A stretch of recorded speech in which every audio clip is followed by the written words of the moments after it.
안녕하세요, 에이트입니다. 여러분, 스마트폰 잘 활용하고 계신가요? 정말 비싼 핸드폰들 처음에 나올 때는 성능이 좋네, 마네 이러면서 이리 뜯고 저리 뜯고 하는데 정작 사용하는 거는 인터넷, 카톡, 유튜브, 넷플릭스 요 정도 아니신가요? 그래서 오늘은 이 스마트폰을 정말 스마트하게 활용하는 방법 그리고 설정들에 대해서 알려드릴 거예요. 아마 거의 대부분 분들이 모르고 계신 것들이나 알아두면 정말 요긴하게 쓰일 것들이니까 하나하나 따라오시면 정말 많이 도움 될 거예요. 자, 그럼 바로 시작할게요.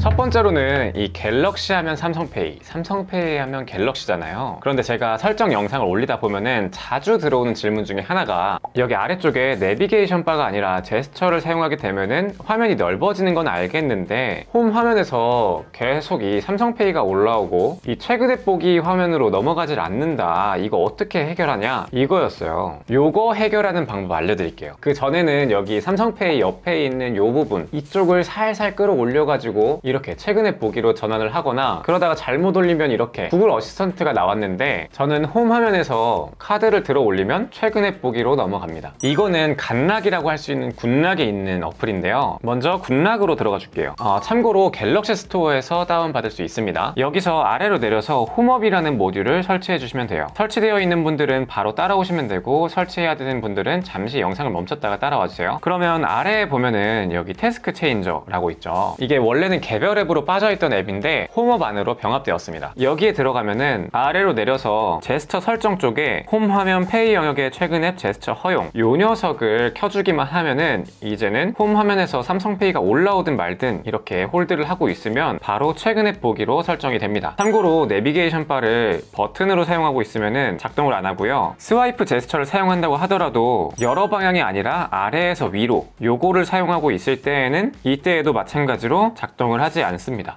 여러 방향으로 스와이프 제스처를 사용할 때만 적용이 되는 거예요. 이 해당 설정은 설정에 들어가서 디스플레이 그리고 내비게이션 바에서 설정을 할 수가 있습니다. 자, 그리고 두 번째로는 엣지 패널을 조금 더 스마트하게 활용을 해볼게요. 이게 원래는 엣지 디스플레이가 적용된 모델 같은 경우에는 엣지 패널이라고 불렀는데 갤럭시 S21 플러스는 플랫 디스플레이라서 그냥 패널이라고만 써있네요. 아무튼 아무 설정을 안 하신 분들이라면 아마 우측에 전원키나 아니면 볼륨키 이쪽 주변을 쓸다 보면은 이렇게 패널이 저와 비슷하게 열릴 거예요. 혹시 안 열리는 분들은 설정에 들어가서 디스플레이 그리고 아래로 내려서 엣지 패널 이 녀석을 활성화해주면 됩니다. 패널을 열었으면 이 아래쪽에 있는 톱니바퀴 먼저 눌러줄게요. 그 다음에 스마트 셀렉트랑 이 클립보드 이 두 가지는 최소한 활성화해줍니다. 정말 요긴하게 쓸 일이 있어요. 먼저 엣지 패널에서 옆으로 넘겨서 스마트 셀렉트에 있는 기능을 살펴보면은 말 그대로 이 셀렉트, 이 캡처 기능을 조금 더 스마트하게 바꿔주는 기능인데요. 캡처를 한 후에 이렇게 클릭을 해서 뭐 창을 조절한 다거나 이렇게 해줘도 되지만 패널을 열어서 여기 사각형 이걸 선택하고 내가 원하는 부분을 이렇게 캡처하게 되면은 훨씬 더 편하게 원하는 부분만 선택해서 캡처를 할 수 있고 이거는 이렇게 타원형으로도 선택이 가능해요. 그런데 여기서 이 화면의 고정 요거를 활용하는 방법은 굉장히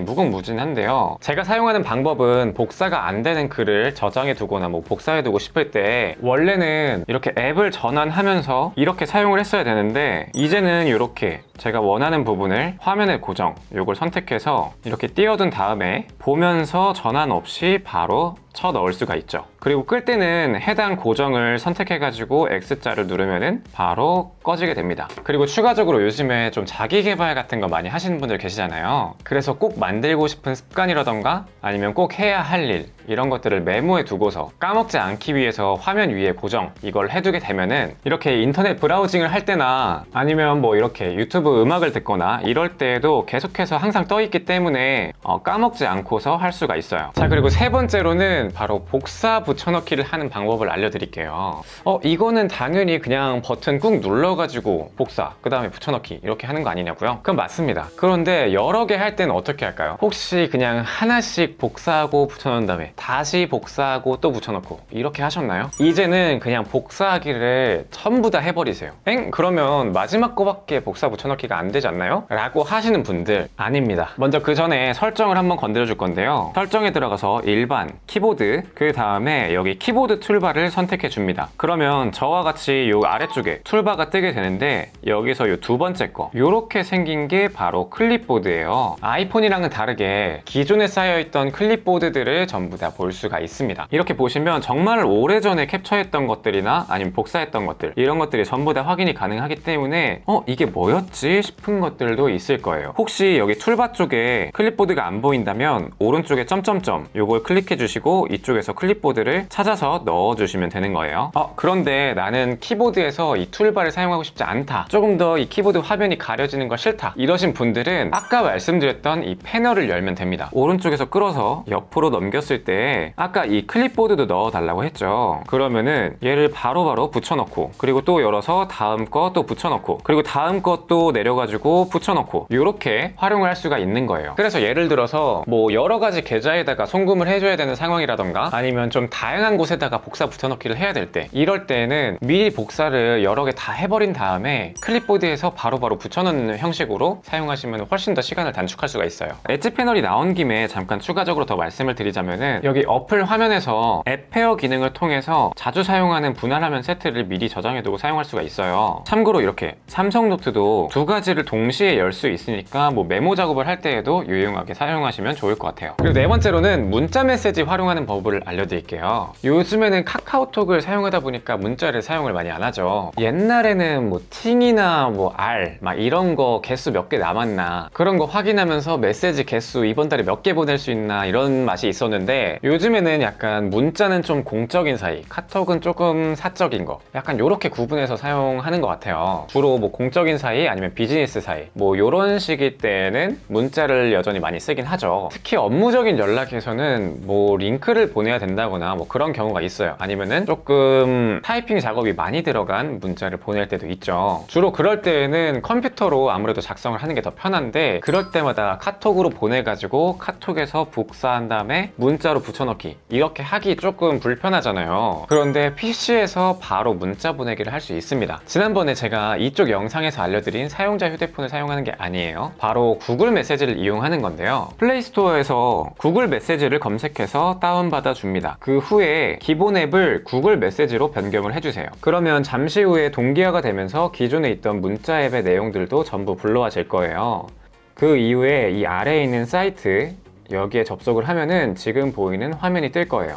폰에서 메시지 웹 버전 그리고 QR코드 스캐너를 열어서 앱 페어링을 완료해 줍니다. QR을 스캔하자마자 바로 페어링이 완료되고 컴퓨터에서 메시지를 보낼 수 있더라고요. 테스트를 해보니까 2에서 3초 정도 딜레이는 있지만 굉장히 편리하게 사용할 수 있었습니다. 우측 상단에 프로그램 설치를 누르게 되면은 프로그램으로도 다운을 받을 수가 있어서 매번 홈페이지로 접속을 해야 되는 게 아니라 카톡 열듯이 메시지 앱을 열 수 있어서 굉장히 좋습니다. 이제는 업무용 메시지를 굉장히 편리하게 PC로 활용을 할 수가 있는 거예요. 자, 그리고 다섯 번째로는 이 측면 버튼을 활용해 보도록 할게요. 요즘에는 코로나 시대라서 아무래도 QR코드로 입장을 하는 데가 굉장히 많잖아요. 뭐 네이버 앱이나 아니면 카카오 앱에서 흔들어서 QR을 켜도 되는데, 그냥 평소에도 카톡이나 아니면 네이버를 사용을 하면서 잠깐 흔들려가지고 QR이 나오신 적이 한 번쯤은 있으실 거예요. 그런데 요거보다 훨씬 더 빠르면서 오류가 없는 설정에 대해서 말씀을 드릴게요. 먼저 평소에 사용하지 않는 브라우저를 다운받아 줍니다. 예를 들어서 평소에는 크롬을 사용한다 라고 한다면 이렇게 삼성 기본 앱을 사용해도 되고요. 아니면 마이크로소프트 엣지나 뭐 웨일 앱처럼 평소에 이용하지 않는 어플이 핵심이에요. 저는 삼성 기본 앱으로 예시를 들어드릴게요. 해당 어플로 들어가서 네이버를 로그인 해준 다음에 QR 체크인 화면을 띄워줍니다. 그러면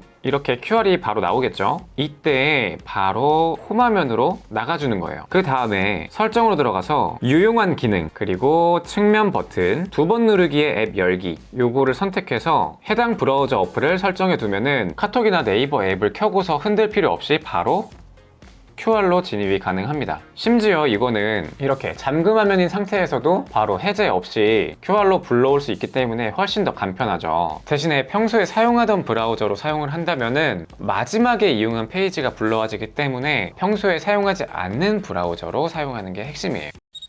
자, 오늘은 이렇게 갤럭시 스마트폰을 활용하는 방법에 대해서 오랜만에 설명을 드린 것 같아요.